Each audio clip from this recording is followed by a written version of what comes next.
വെളിയിൽ പാവലിൽ നോക്കിയപ്പോൾ മൂത്ത് കിടക്കണ ഒരു പാവയ്ക്ക മുരടിച്ച് കിടക്കണ കേട്ടോ. ഇനിയിപ്പോൾ ഇത് നിന്നിട്ടും കാര്യമുള്ള വളരാനും പോണില്ല. അപ്പോൾ ഇതും കൊണ്ട് ഒരു സാധനം ഉണ്ടാക്കാമെന്ന് കരുതി. ഉമ്മച്ചിയുടെ സ്പെഷ്യൽ പാവയ്ക്ക മുളക് കറി.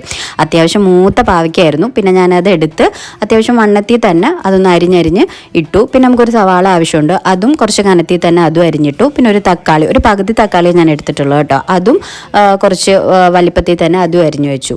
അത് കഴിഞ്ഞിട്ട് ചട്ടി വെച്ച് ചട്ടി മൂത്ത് കഴിഞ്ഞപ്പോഴത്തേനും കുറച്ച് വെളിച്ചെണ്ണ ഒഴിച്ച് കടുകും ഉലുവ ഒന്ന് പൊട്ടിച്ച് കഴിഞ്ഞ് കറിവേപ്പിലയും സവാളയും ഇട്ട് കുറച്ച് തക്കാളിയും കുറച്ച് ഉപ്പും കൂടി ഇട്ട് ഒന്നിളക്കിയിട്ട് നമ്മുടെ പാവയ്ക്കയും കൂടെ തട്ടി. എന്നിട്ട് ഇത് നല്ലോണം ഒന്ന് മുരിഞ്ഞു വരണം. അത് കഴിയുമ്പോഴത്തേക്കിനും കുറച്ച് മഞ്ഞൾപ്പൊടിയും കുറച്ച് മുളക് പൊടിയും പിന്നെ കുറച്ച് പിഴുപുളി വെള്ളത്തിലിട്ട് വെച്ചിട്ടുണ്ടായിരുന്നു, അതും കൂടെ ചേർത്ത് ഞാനിവിടെ കുറച്ച് രണ്ടാമതും കൂടെ ചേർക്കുന്നുണ്ട്. കാരണം പുളിയുടെ അളവ് നോക്കിയിട്ട് വേണം നമുക്ക് ചേർക്കാൻ.